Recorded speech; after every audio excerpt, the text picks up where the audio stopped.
Bonjour. Félicitations. Merci, merci beaucoup. Je vous ai beaucoup admiré dans Laurence aussi. C'est vrai.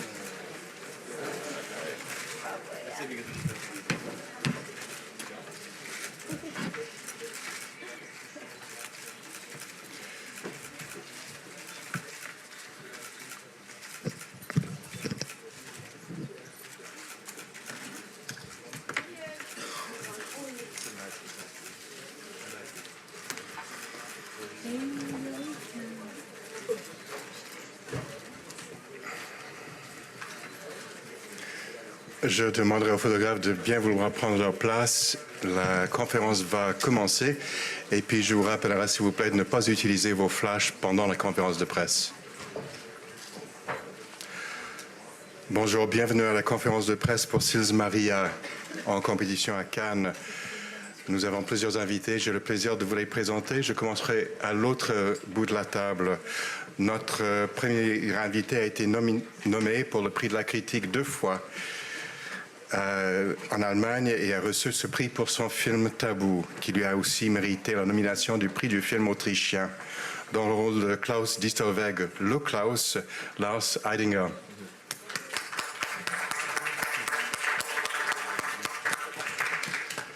Un star absolu, un symbole mondial de la beauté, de la sophistication. Notre prochaine invitée est une comédienne bien connue du public cannois. Elle a remporté le prix de meilleure comédienne en 2010 pour Copie conforme. Elle a été mise en nomination pour un Academy Award pour Chocolat et l'a remporté pour The English Patient. Son travail lui a valu un César ainsi que 7 autres mises en nomination. Elle a été nommée 4 fois au prix européen du cinéma et a gagné cet honneur 3 fois dans le rôle de Marie Enders, Juliette Binoche. Bravo.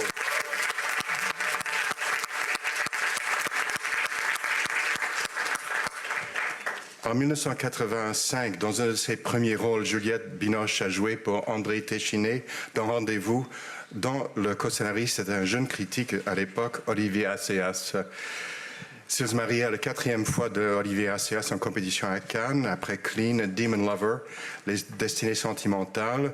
Son dernier film à Cannes était Carlos, Olivier Assayas, auteur et réalisateur.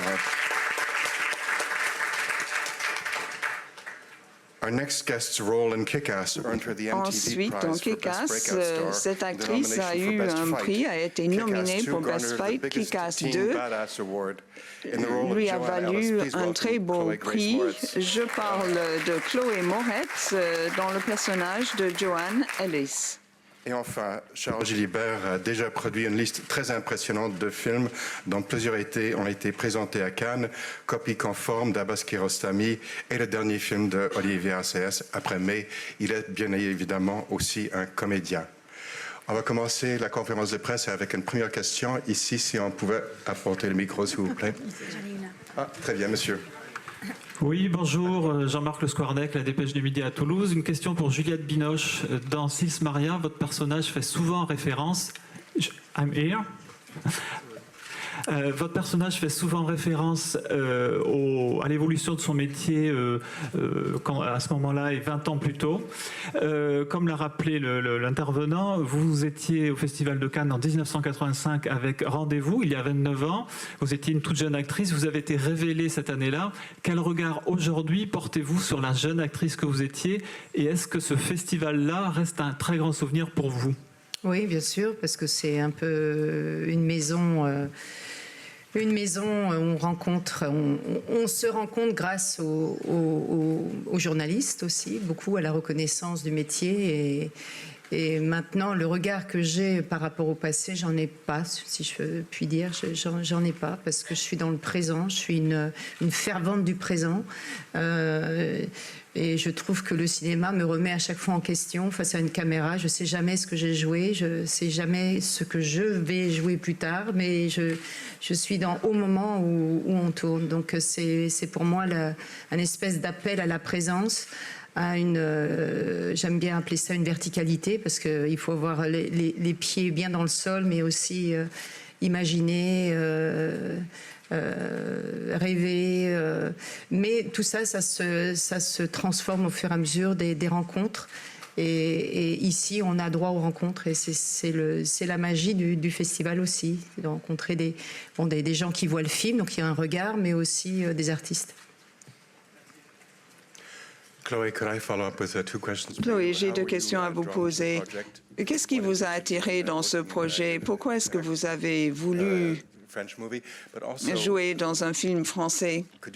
Aussi, pourriez-vous décrire votre relation avec vos pairs, avec les personnes un peu plus âgées que vous? Est-ce que vous êtes aussi sans pitié que votre personnage?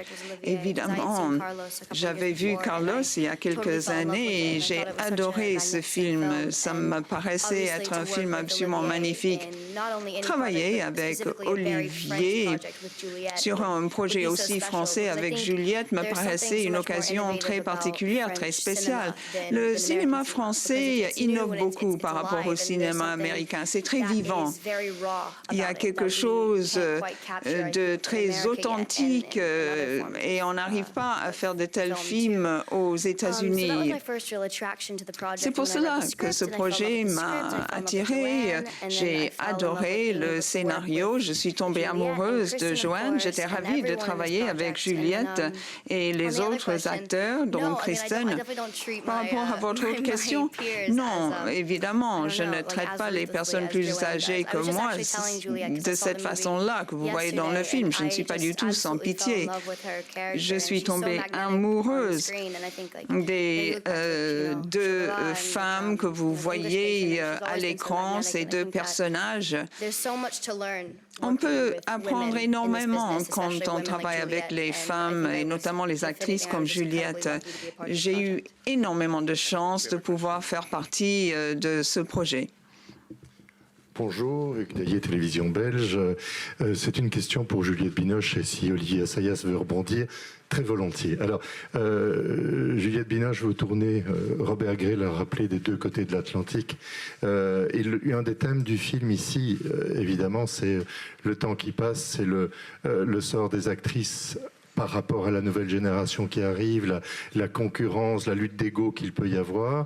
Et on sait que Hollywood est un univers extrêmement cruel pour les actrices de plus de 40 ans. Ça a été dénoncé à maintes reprises par des très très grandes actrices. Et ce qui me fascine dans le film, c'est que, comme d'ailleurs dans le film de Bruno Dumont, c'est qu'il y a plein de scènes où vous jouez brut de décoffrage, quasi sans maquillage. Enfin, vous montrez j'ai envie de dire, dans toutes les situations.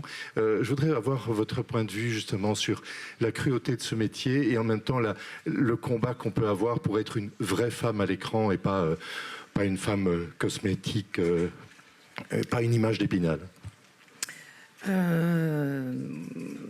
Déjà, il faut qu'il y ait un scénario qui appelle à la nudité intérieure. Et en lisant le scénario de Sils Mariage, il y avait déjà un potentiel énorme. Et après, c'est comment on est filmé, et comment on est écouté, regardé, senti. Et là, ça veut dire quoi? Ça veut dire une confiance énorme des 2 côtés. Parce qu'avec Olivier, on n'a pratiquement pas répété. On s'est jeté dans les scènes. Il n'y avait pas de répétition, ni pour vraiment la caméra. Il y a Yuri qui est là d'ailleurs, qui est notre chef opérateur chéri du film, et il peut en témoigner. Et de notre côté, nous acteurs, pareil, on s'est jetés dans les scènes comme ça, sans filet. Et ça faisait la beauté, disons, du parcours qu'on doit former à l'intérieur de soi, parce qu'au fur et à mesure des prises, il y a on y va tous ensemble. Et on réajuste au fur et à mesure. Donc c'était un petit peu l'idée de départ de la façon de tourner. Et puis après, moi, j'ai qu'une envie, c'est de mettre au service d'une histoire, de mettre au service de l'être humain, tout simplement. Parce que si on est là, si j'ai le privilège d'être actrice, c'est parce que je dois en rendre compte. Donc pour moi, ça veut dire se donner et se donner sans filet. Et quand on a une caméra qui permet ça, c'est-à-dire qu'il n'y a pas peur, qui ne découpe pas en morceaux, qui n'essaye pas de vous contrôler, mais au contraire de vous donner l'espace pour donner le meilleur de vous-même, à ce moment-là, il y a une magie possible. C'est pour ça que c'était magnifique de voir le travail d'Olivier, de voir son évolution. C'est vrai qu'on s'est rencontrés il y a 30 ans, mais on n'a pas travaillé ensemble en tant qu'actrice metteur en scène, puisqu'il était l'auteur du script. Mais là, tout d'un coup, depuis l'heure d'été, j'ai vu vraiment une façon de tourner complètement abandonnée, avec le bonheur de créer. Et ça, pour moi, c'était on a envie de donner 4 fois, 5 fois, 6 fois plus, parce que tout est possible. Dire que moi je peux qu'abonder dans le sens de Juliette, mais ça ne marche qu'avec des comédiennes qui sont dans cette générosité-là. Parce que c'est vrai qu'entre un réalisateur et une actrice, c'est tout le temps une question de confiance. Et cette confiance, elle détermine le chemin qu'on va faire ensemble. Si la confiance est entière, eh ben on va jusqu'au bout du chemin, quoi. Et c'est vrai que là, on a trouvé une manière de travailler où on ne répète pas. C'est ce que j'ai commencé à faire un petit peu dans l'heure d'été, mais je dirais surtout dans Carlos. Et maintenant, on ne répète plus du tout. C'est une manière, je crois, d'associer plus encore les interprètes à la création du film. Parce que j'ai pas envie de savoir ce qu'ils vont faire. J'ai envie que ce qu'ils font, leur première intuition, leur première impulsion soit enregistrée, quoi, soit là et qu'elle soit au cœur du film. Peter. Good morning, Peter Howell from the Toronto Star Bonjour. Canada. Question de Toronto, Canada. Pour Chloé Moretz et Juliette Binoche, un des échanges clés dans le film est lorsque le personnage de Chloé dit « Je veux ce qui va venir maintenant ». Est-ce que vous pensez que le public veut ce qui va se passer maintenant, peut-être dans votre carrière ou dans le film, ou va apprécier peut-être une actrice un peu plus âgée ?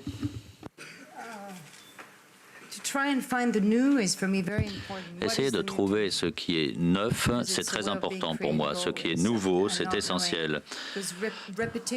La répétition, c'est ennuyeux. Donc je ne sais pas exactement ce que vous voulez dire. Je n'ai pas encore vu le film, donc je pourrais peut-être répondre à votre question demain. Je crois qu'on a besoin de se diriger, de s'orienter vers ce qui est nouveau.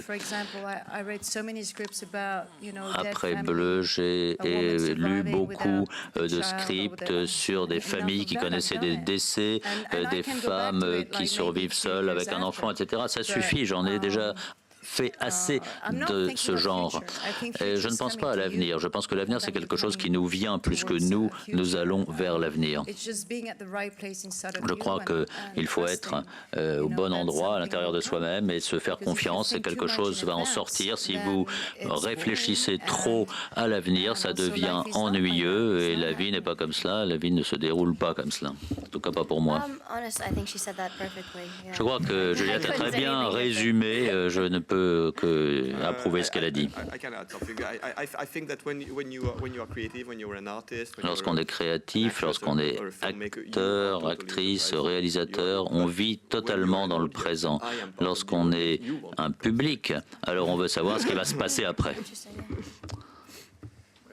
Dans le deuxième rang, oui.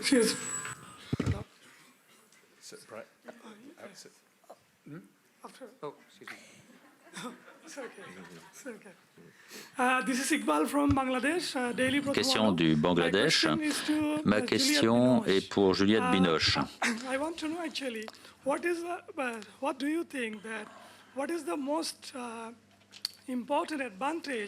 Qu'est-ce qui est le plus important pour vous, d'être actrice ou de jouer le rôle d'une actrice? Je crois qu'il n'y a rien de plus important, aucun avantage à l'une ou l'autre des situations. Je sais ce que c'est, mais en même temps, il faut créer un personnage pour le film. Et ça, c'était très amusant. On s'est beaucoup amusé parce qu'on riait beaucoup sur ce que l'on sait du monde du théâtre. Quel est l'avantage? Je ne sais pas. Je trouve qu'il n'y a aucun avantage. En tout cas, je sais de quoi il s'agit, donc je n'ai pas eu à aller faire beaucoup de recherches pendant 3 mois. Mais en même temps, pour moi, ce qui était amusant, c'est de faire une actrice qui a ses humeurs, qui en veut au monde, le monde qui n'est pas sympathique à son égard, et laisser venir les émotions. Ça a été amusant à jouer. Et puis, le rôle de l'assistant est très amusant aussi.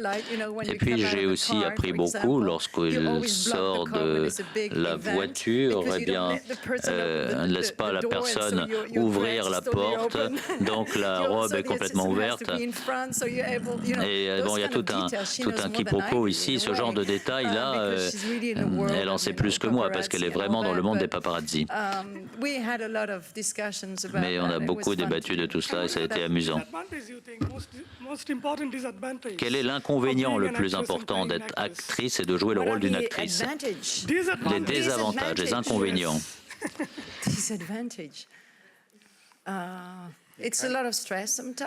Parfois c'est très stressant. Parfois on vous demande si c'est Maria ou si c'est vous. Ah, ça c'était toujours un point d'interrogation. On m'a posé cette même question pour beaucoup des personnages que j'ai pu jouer. Je me souviens qu'Abbas Kiarostami m'a dit « Toi tu es le personnage, dis que tu es le personnage, dis que tu es le personnage ». Donc on n'est vraiment jamais le personnage. Lorsqu'on est en train de jouer, on doit croire nous-mêmes qu'on est le personnage. Donc il y a une transformation, il faut qu'on plonge. Il faut produire quelque chose physiquement qui permet que ça se produise. Et ça, c'est l'aspect magique qu'il y a à jouer un rôle. C'est quelque chose de tout à fait spécial, tout à fait particulier, parce que il faut qu'on établisse un lien entre le personnage et nous-mêmes, ne serait-ce que d'un point de vue physique. Ça peut être un avantage, certes, mais l'inconvénient, c'est que c'est beaucoup de travail. Merci. Peut-être qu'un jour, vous allez venir nous rendre visite au Bangladesh. Thanks a lot. Lars, an actor playing Lars. Un acteur qui joue le rôle d'un acteur. Est-ce que vous avez déjà eu la possibilité de vous venger des mauvais réalisateurs? Moi, je suis réalisateur aussi. Je voulais simplement dire qu'en ce qui me concerne, tout avait l'air un peu irréel. Même ici, à Cannes, ça a l'air totalement irréel.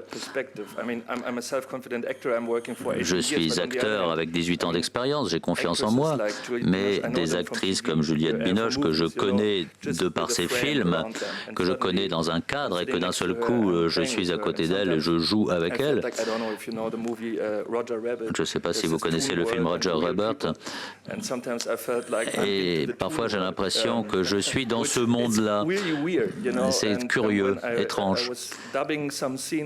Et je doublais certaines scènes et je me trouve dans une pièce où se trouve Juliette Binoche. Pour moi, c'est quelque chose de tout à fait irréel.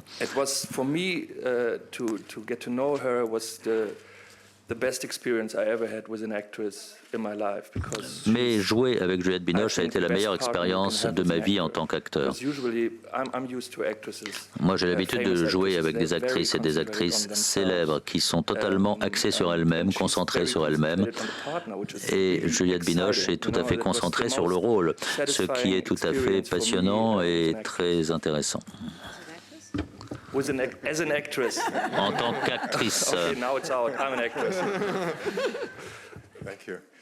Brian. Hi, Brian Johnson from Maclean's Maclean's Magazine Canada. La question qui a été posée par notre collègue du Bangladesh est à peu près la même que je voulais vous poser, mais Juliette Binoche, est-ce que parfois, puisque vous avez une vie d'artiste, vous recherchez même dans votre vie ce genre d'instabilité tel qu'on le voit dans le film? Est-ce que vous avez envie de ne pas vous sentir en sécurité ou est-ce que vous préférez vous sentir en sécurité?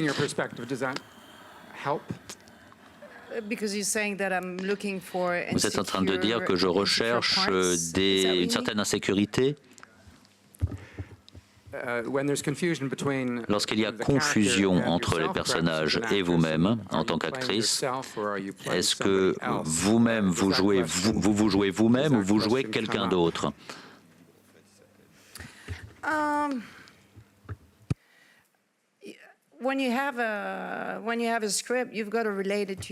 Lorsqu'on est face à un script, il faut établir un lien avec soi-même. Il faut qu'un pont soit construit. Mais en même temps, le script vous surprend toujours. Parce que j'ai découvert ce que le réalisateur mettait dans ce script et lui découvrait ce que moi j'y mettais.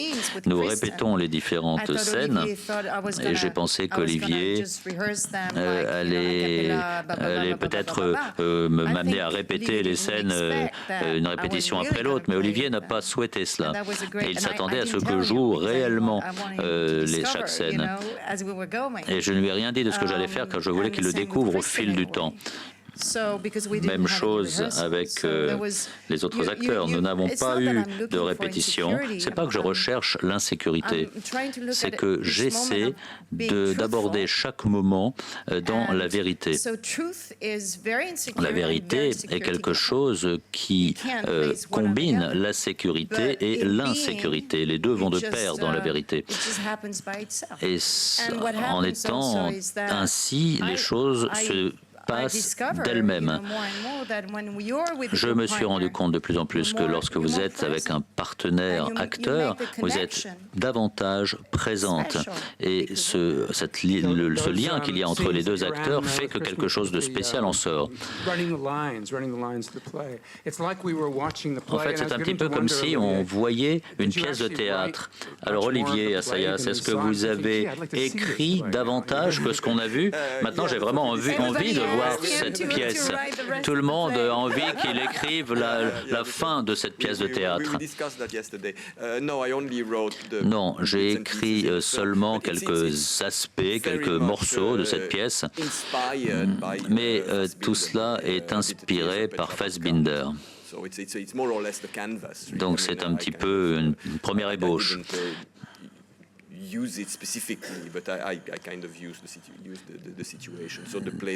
Donc cette pièce existe réellement.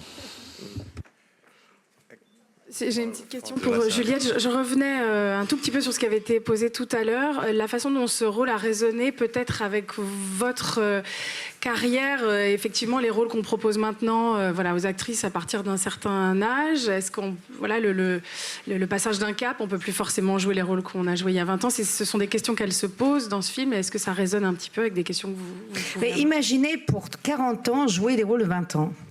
Vous ne seriez pas un peu ennuyé ? Non, mais bien sûr, mais c'est justement, est-ce que c'est on ne peut pas jouer tout le temps les mêmes rôles. Je crois que plus on vit et plus se creusent en nous les questions essentielles et il y a une ouverture qui se passe, il y a une matière qui se fait. C'est comme une glaise qu'on malaxe, ou un pianiste. Regardez Gould quand il a joué au début Bach et quand il joue à la fin de sa vie, il joue pas pareil. Donc au fur et à mesure du temps se passe une alchimie intérieure, on est plus ou moins conscient, plus ou moins responsable, parce que c'est la vie qui nous sculpte aussi. Mais heureusement qu'on change. Non ? Rougeau, lemaxcinema.fr. Une petite question pour Monsieur Assayas. Quoique votre film traite mène une réflexion qui me semble très intemporelle, vous avez tenu, me semble-t-il, toujours à inscrire ce film dans une temporalité bien précise et vous avez pris soin de mettre beaucoup de références, mais aussi de beaucoup jouer avec les ordinateurs, avec les marques de notre époque. Est-ce que c'est voulu, je suppose, mais je voudrais que vous nous en disiez un petit peu plus. Non, disons que c'est un des atouts, enfin une des choses qui était plutôt stimulante dans le fait de représenter une actrice, parce qu'une actrice c'est quelqu'un qui a sa vie propre, qui a sa vie au fond dans les pièces de théâtre ou dans les films qu'elle joue, et puis elle a une vie médiatique. Et donc en fait c'est comme quelqu'un qui aurait trois identités différentes et qui est contrainte d'abord d'apprivoiser ces trois identités et éventuellement de circuler entre elles. Et donc c'est vrai que j'aimais beaucoup cette idée de quelqu'un d'isolé dans la nature pour travailler, pour réfléchir, et qui néanmoins est constamment rattrapé par la totalité du monde, quoi. La totalité d'un monde qui au fond est une bulle, hein, mais dans lequel elle a, on va dire, un avatar, et où chacun des personnages a une sorte d'avatar. Et donc c'est vrai que ça, on va dire que c'est un aspect du... Je n'ai pas cherché particulièrement à représenter le monde contemporain, mais c'est un aspect du monde contemporain qui résonnait de façon passionnante pour moi avec les personnages et l'histoire que je racontais. J'ai une question pour Charles Gilibert. Nous avons une comédienne qui joue une comédienne, un comédien qui joue un metteur en scène. Vous êtes comédien qui ne joue pas, mais qui est aussi producteur. Comment est-ce que vous choisissez les rôles ? Comment est-ce que vous... Je sais pas, ça doit être le film qui vous fait voir des comédiens partout, parce que moi je ne suis absolument pas comédien. J'ai eu la chance de faire une petite vidéo avec Abbas Kiarostami il y a quelques années, mais ça s'arrête là. D'accord. Qu'est-ce qui vous fait choisir vos projets ? Comment est-ce que vous êtes... Non, là, je pense que c'est une rencontre principalement avec Olivier Assayas qui avait ce projet, qui mettait en prise comme ça, dans une première idée, des personnages féminins de différentes générations ensemble. Le tout dans un chalet, dans la nature, avec une certaine attirance pour l'idée de la Suisse. Donc, pour moi, c'était la chance de donner énormément d'espace à sa mise en scène. Et ensuite, le scénario s'est construit. Mais j'ai plus le sentiment d'accompagner des metteurs en scène que des projets... en soi. Voilà. Merci. Olivier, on vient d'utiliser le mot espace. Qu'est-ce qui vous a amené dans les montagnes suisses ? Ce qui m'a amené dans les montagnes de Suisse, c'est... disons que à partir du moment où mes deux personnages s'isolaient pour travailler, autant qu'ils s'isolent dans un endroit qui est photogénique, ça peut aider à faire un film éventuellement. Et puis j'aimais l'idée d'un paysage qui deviendrait un personnage du film. Parce que ce paysage est habité, on est on est au centre de l'Europe, comment dire, ça a été une source d'inspiration pour des poètes, pour des écrivains, pour des philosophes. Donc d'une certaine façon, ce monde intemporel, immuable autour de ces personnages qui se débattent avec la question du temps, il est tout de même marqué par l'histoire. Il est tout de même habité par une histoire, seulement admettons que cette histoire est intemporelle. Et donc ce que j'ai aimé dans ce paysage de Sils Maria, en dehors du fait qu'il est très beau, qu'il est magnifique, qu'il est d'une nature assez unique même, c'est le fait qu'il est habité de fantômes, qu'il y a de l'invisible. Et évidemment un invisible qui fait partie du récit et qui résonne avec les questions humaines, trop humaines, dans lesquelles se débattent les personnages. Et puis il y a une attente. Il y a l'attente du nuage. Oui. Donc l'attente, elle crée aussi une atmosphère et un mystère dans les personnages. Oui, il y a ce sort d'espèce de petit miracle météorologique qui est au cœur de ce paysage. C'est vrai que ça le rend vivant, parce que c'est comme un organisme vivant qui va produire ou ne pas produire tel phénomène. Vous avez attendu longtemps ? Oui. Non, quand on est arrivé, en fait, il était là. Et après, il est parti. Merci. S'il vous plaît. Me? Right. So Jason Cosner, Would you mind UK standing up, screen. please, so the camera can see you? And would you mind standing up, sir? Pouvez-vous vous lever pour que la caméra puisse vous voir? It's Jason Cosner from UK Jason Screen, Cos, UK Stream au Royaume-Uni. France Question is pour obviously a Olivier country very Assayas. proud La of its France est un culture and pays its qui est très language. fier de sa Why langue et de choose to sa make this culture. French film Pourquoi in avoir English? voulu faire ce film français en anglais? J'ai choisi de le tourner en anglais principalement parce que ce que je voulais faire,